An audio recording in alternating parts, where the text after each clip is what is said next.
On va prendre la question de M. Serge Ntseka. La première question s'adresse à M. le vice-premier ministre, ministre de l'Intérieur.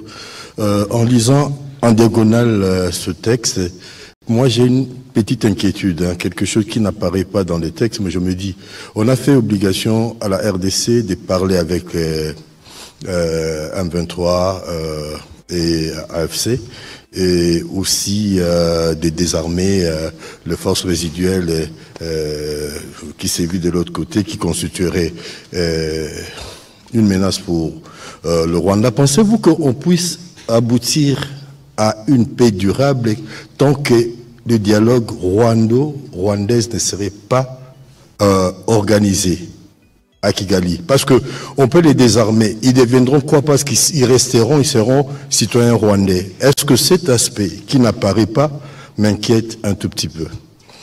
Vous avez parlé, la question au ministre Mouyaya, d'une crise trentenaire. Mais pendant 30 ans, le peuple congolais s'est engagé dans une sorte de lutte. Partout où il se trouve, à travers le territoire national, lutter à sa façon, avec des paroles, avec des actes, avec des prières et j'en passe. Et aujourd'hui, on doit changer des paradigmes, on doit changer des narratifs. Ne pensez-vous pas que c'est important d'intégrer, au-delà des simples publications de documents, des mécanismes pour expliquer à la population que nous sommes dans une autre démarche maintenant, que nous devons soutenir ces processus induits par le chef de l'État pour que la paix soit une réalité. La paix des cœurs, mais la paix aussi entre les peuples. Écoutez, la paix est un choix. Et le président de la République a fait ce choix. La paix impose un prix. Et c'est le prix que nous payons dans ces différentes discussions. Aujourd'hui, dans la discussion que nous avons eue, notamment avec les médias, parce que vous avez un rôle crucial en tant que vecteur entre nous et la population. Il y a un temps pour tout. Il n'y a aucune guerre qui ne se termine pas. Nous sommes dans une phase, et c'est la phase la plus délicate, parce que c'est la phase qui nous amène vers l'atterrissage en allant vers la paix. Et c'est au nom de cette paix, au nom du prix que nous devons payer pour la paix, que nous devons faire des concessions. Nous faisons des concessions, y compris au niveau, justement, du front médiatique que nous tenons, par rapport au contexte qui a évolué, qui ne change en rien la nature des ennemis que nous avons, que nous combattons. Mais parce que nous avons tous pris des engagements qui sont coulés dans des accords ou dans des déclarations de principe devant témoins, parce que le monde entier qui se préoccupe de cette crise qui dure depuis bien longtemps nous a demandé, nous a dit qu'il fallait aller vers la paix. Rappelez-vous, parce que je vois beaucoup de gens réagir déçus, le président de la République était clair en disant qu'on ne devrait pas négocier avec les M23. Mais lorsque vous avez vu, à partir du mois de février, le gouvernement américain sanctionner le numéro 2 du régime rwandais, James Kabarebe, vous avez vu les Français, les Britanniques, les Allemands, l'Union européenne, toutes ces institutions internationales ont pris des sanctions. Je ne parle pas des 3 débats que vous avez suivis au Conseil de sécurité et qui a permis d'avoir la résolution 2773. Dans toutes les décisions qui se prenaient, il y avait une recommandation qui nous avait été faite, de dire qu'il faut dialoguer. Nous, qu'est-ce que nous voulions dans la position du président de la République? C'était une position de fermeté qui a permis justement qu'il y ait des sanctions qui étouffent l'économie rwandaise aujourd'hui. Et donc, nous étions engagés sur différents fronts, et lorsque nous avons obtenu ces résultats probants qui ont permis de commencer d'ouvrir la voie à des discussions, le président de la République s'est ouvert pour qu'on arrive vers la paix.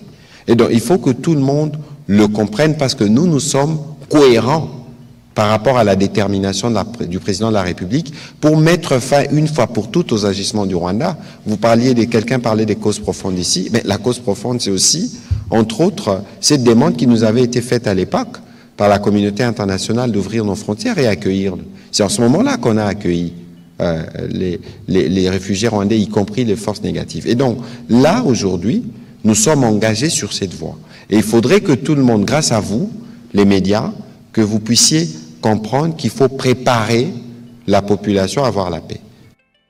Donc ça, c'était un élément important que vous lisiez, si vous relisez la feuille de route de Luanda, l'un des objectifs, comme dans l'accord de Washington, c'est que les deux pays reprennent les relations diplomatiques normales, parce que quoi qu'il en soit, les deux pays sont appelés à coexister.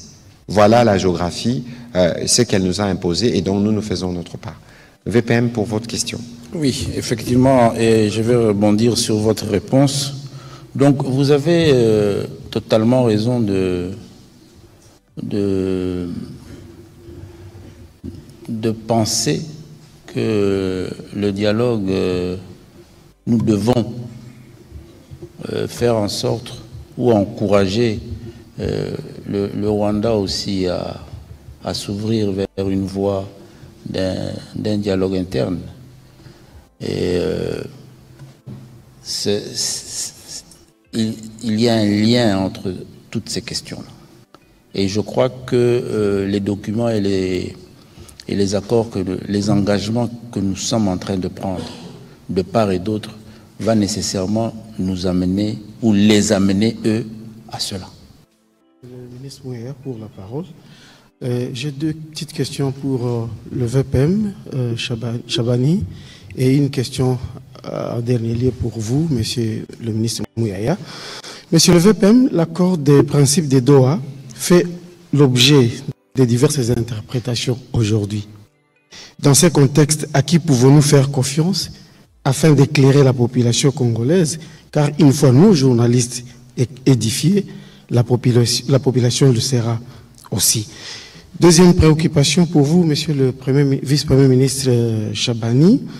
Pendant que le regard de la population meurtrie de l'Est de notre pays est fixé sur l'accord des principes de Doha en attendant l'aboutissement de tous les processus de paix des deux côtés, FRDC, AFC M23, on assiste à un renforcement des troupes. Doit-on s'attendre à une paix restaurée par la guerre, donc par les armes, ou peut-on faire confiance pour parler en cours? Et s'il y a une partie entre vous deux, donc le gouvernement congolais et la partie AFC M23, s'il y a une partie qui viole l'accord de principe, y a-t-il des sanctions prévues là-dessus? Pour le porte-parole du gouvernement, M. Patrick Mouyaya, la chaîne d'Al Jazeera, propriété de l'État qatari, se voit toujours interdire le déploiement de ses envoyés spéciaux en RDC. Compte tenu des négociations en cours à Doha, entre Kinshasa et la FC M23, bien sûr sous la médiation du Qatar, cette restriction imposée à nos collègues d'Al Jazeera est-elle justifiée? Merci beaucoup. Monsieur le vice-premier ministre. Oui. Alors, en ce qui concerne la ligne de front, et vous êtes journaliste, vous devez avoir vos réseaux d'information et le constat que vous faites sur le renforcement de certaines positions militaires.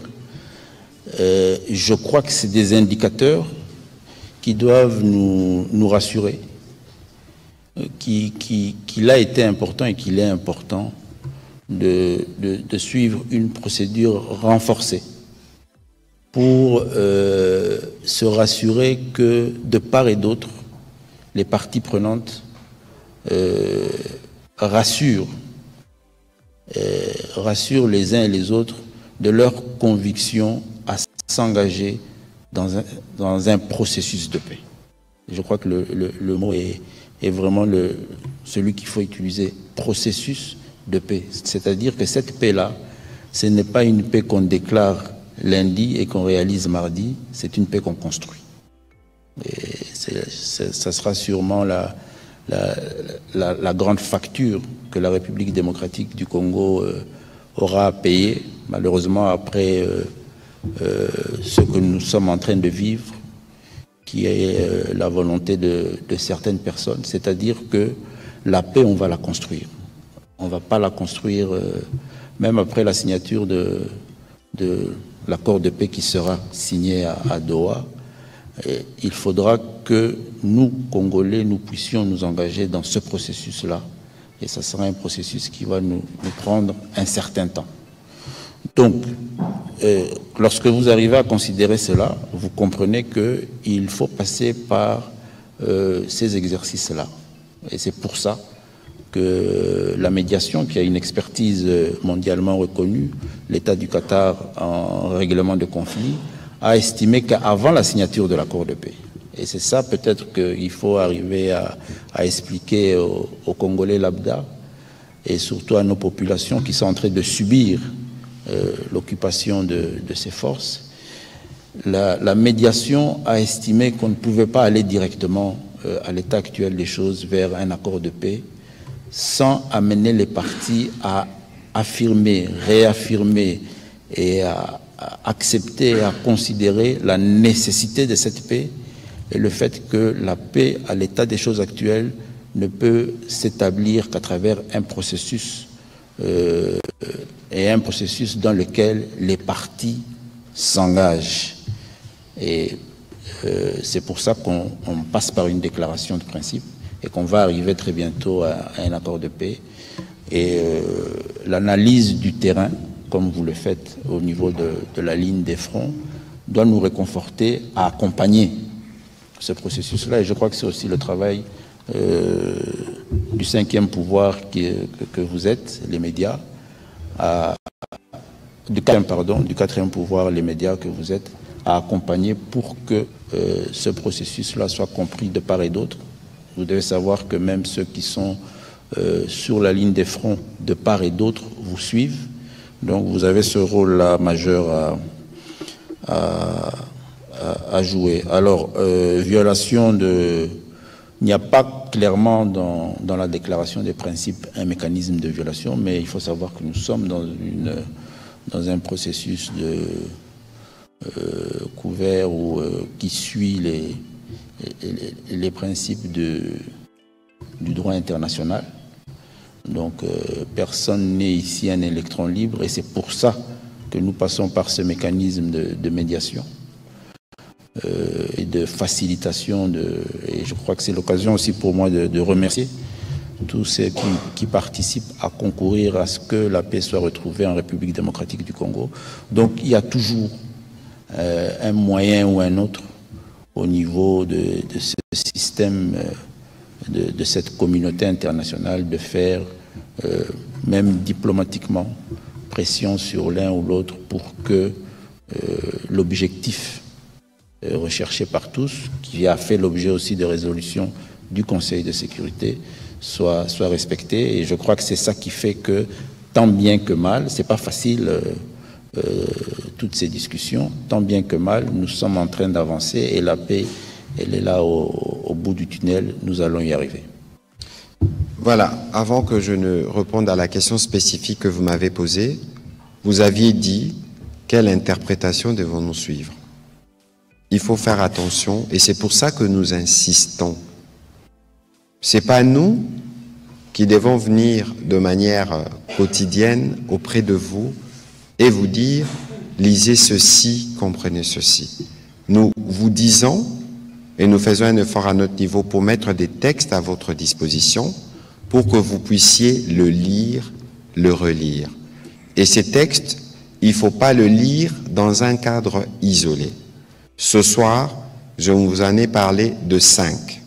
Je rappelle la déclaration de Doha du 18 mars entre le président Kagame, l'émir du Qatar et le président Tshisekedi, le communiqué représentant du gouvernement AFCM 23 du 23 avril, la déclaration de principe de Washington du 25 avril, l'accord de Washington du 27 juin, la déclaration de principe du 19 juillet. En principe, on attend l'accord de Doha, consécutif à cette déclaration dont on parle ce soir, et l'accord d'un cadre d'intégration économique régionale prévu par cet accord entre le gouvernement de la RDC et les gouvernements du Rwanda sous des auspices du gouvernement américain.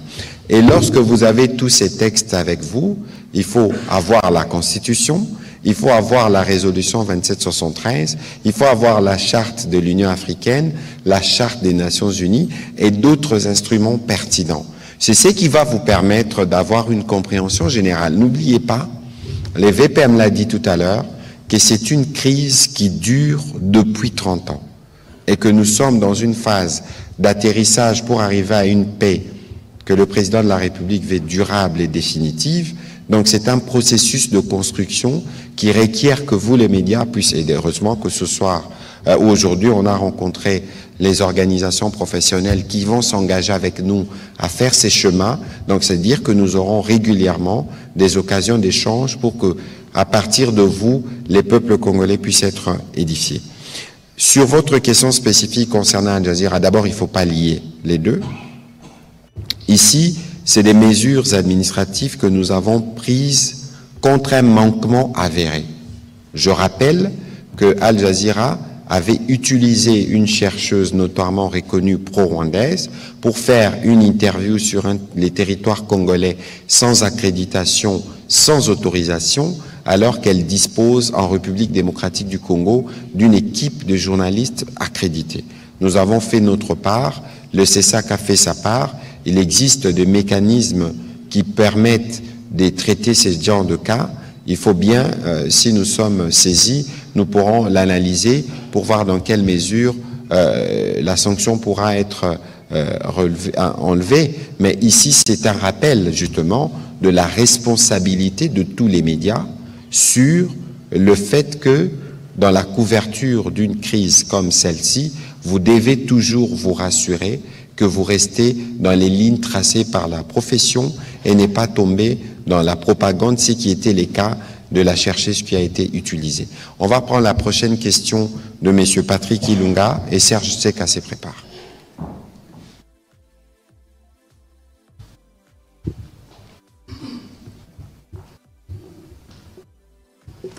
Merci, Monsieur le Ministre. Merci, Monsieur le VPM. J'ai deux petites questions. La première, c'est que dans la déclaration de principe, il y est fait mention de l'intégration conditionnelle des combattants ou bien des rebelles. Ma question... Vous avez dit déclaration de principe? Oui, oui, déclaration. Ou accord de Washington? Il y a d'abord déclaration de principe et l'accord de Washington. Si j'ai bien lu, les deux parlent de l'intégration conditionnelle des rebelles. Alors, c'est vrai que du côté gouvernement, tout de suite, vous avez dit que ça ne sera pas fait de manière massive, ce sera au cas par cas. Alors, ma question, c'est comment allez-vous faire pour distinguer justement les hommes de troupe, un par un, celui qui a commis un crime de sang, de celui qui ne l'a pas fait? Ça, c'est la première question. La deuxième question, c'est que depuis toujours, le M23 a toujours dit que leur combat s'est basé sur les causes profondes. Selon eux, c'est une communauté congolaise qui serait discriminée. C'est vrai que du côté gouvernement, beaucoup d'analystes et beaucoup de gouvernants, bon, on va dire du côté gouvernement, on a toujours dit que c'est un prétexte. Si j'ai bien lu, encore une fois, la déclaration de principe et l'accord de Washington, on ne parle pas vraiment de cette question. Est-ce que cette question a fait l'objet de négociations aussi? Monsieur le vice-premier ministre. Oui, bon, intégration au cas par cas, votre inquiétude est de savoir comment nous allons distinguer en termes de responsabilité individuelle. Mais je crois que toute la réponse est là.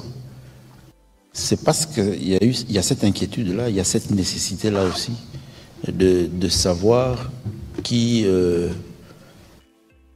intègre ce corps-là, que ce soit l'armée, souvent ils sollicitent l'armée ou la police, qui intègre, quel est son fichier, de quoi est constitué son dossier, et quel est son passé. C'est pour ça qu'il a été fait question, ou il a été mentionné que la personne sera prise individuellement et son dossier sera analysé personnellement sur son parcours pour arriver à lever l'option qu'il intègre l'armée, la police ou les services. C'est pour se rassurer qu'on ne tombe pas sur une personnalité qui ait commis des actes graves qui entament la responsabilité pénale et qui va entamer aussi l'honneur et le fonctionnement du corps dans lequel il devra ou il voudrait intégrer. Donc je crois que de ce côté-là, l'option levée est la meilleure pour nous rassurer tous que des criminels ne vont pas être intégrés dans notre système de défense et de sécurité. Alors, les causes profondes, je crois qu'ici, il faut qu'on arrive à se réaliser, et on le dit, mais il faut bien le dire et bien le comprendre, bien le réaliser. On parle d'un conflit qui a fait plus de 30 ans et qui se répète et qui revient à chaque fois. Effectivement, nous sommes en train de nous engager dans un processus de paix qui va être consacré, sacralisé par l'accord. Il y a déjà un premier accord au niveau international, il y aura un deuxième accord à Doha, et qui va nécessiter à une analyse des causes profondes. Et les causes profondes, vous devez vous aussi en avoir. Le peuple congolais a des causes profondes à identifier qui font à ce qu'il puisse subir cette situation d'insécurité répétitive. Donc, c'est vrai que le prétexte a déjà été analysé plus d'une reprise. Je crois que la question des groupes ethniques en République démocratique du Congo, elle est connue. Il n'y a aucun groupe majoritaire. Et nous sommes tous issus de groupes minorités. On vit ensemble sans exclusion aucune. Donc ce sont des faux prétextes. Mais pour mettre fin à ce cycle d'insécurité qui se répète, nous analyserons ensemble toutes ces causes-là. Et nous sommes déjà en train de les analyser. Le fait d'avoir réussi à aujourd'hui identifier l'un des acteurs majeurs, le Rwanda, qui est une des causes profondes de l'insécurité en République démocratique du Congo, c'est des avancées. Maintenant, il ne suffit pas d'identifier les causes profondes, il faut mettre fin à ces causes profondes. Et le Rwanda vient de signer un accord de paix avec la République démocratique du Congo, que nous sommes en train tous d'évaluer l'engagement. Et cela va nous permettre à cristalliser, à faire en sorte que la paix soit une réalité et que nos populations puissent bénéficier de cette quiétude. Voilà, je voudrais me permettre, parce que vous aviez parlé de l'intégration, de vous relire le chapitre 2.3 de l'accord entre la RDC et le Rwanda, qui parle de l'intégration. Toute réintégration éventuelle des combattants dans les forces armées de la République démocratique du Congo et la police nationale congolaise s'effectue de manière rigoureuse, individualisée et conditionnelle au cas par cas, sur la base des critères clairs y comprenant l'aptitude physique et morale, en particulier le respect et l'absence des violations graves du droit international humanitaire et enfin la loyauté envers l'État et ses institutions. La réponse à votre question est dans l'accord et c'est bien clair, noir sur blanc, au cas par cas, individualisé. Critère loyauté. On n'a peut-être pas parlé clairement de justice, mais ça c'est déjà le mécanisme de redevabilité qui s'impose là. C'est plus de brassage, plus de mixage. Donc je crois que lire, c'est pour ça que lire et relire cet accord est important pour vous permettre de vous faire une opinion sur toutes ces questions.